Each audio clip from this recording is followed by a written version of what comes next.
Bike চুরির ক্রমবর্ধমান ঘটনার জেরে আতঙ্কিত চুরাইবাড়ি এলাকাবাসীর জন্য এক স্বস্তির খবর।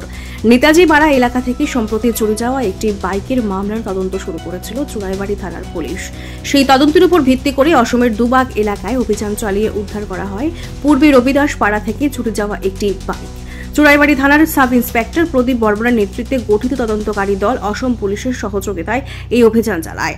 অভিযানে রবিদাস পাড়ার বাইকটি উদ্ধার হওয়ার পাশাপাশি নেতাজি পাড়ার চুরি যাওয়া বাইকটিরও অবস্থান শনাক্ত করা হয়েছে গিয়ে বলে জানা যায়।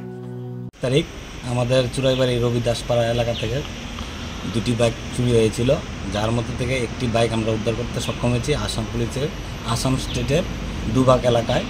আসাম পুলিশের সহযোগিতায় একটি বাইক উদ্ধার করেছি, আরও একটি বাইক অতি সত্ত্বেও উদ্ধার করব। আর এই বাইক চুরি কাণ্ডে যারা যারা জড়িত আছেন ওদের বিরুদ্ধে কঠোর আইনি ব্যবস্থা গ্রহণ করা হবে।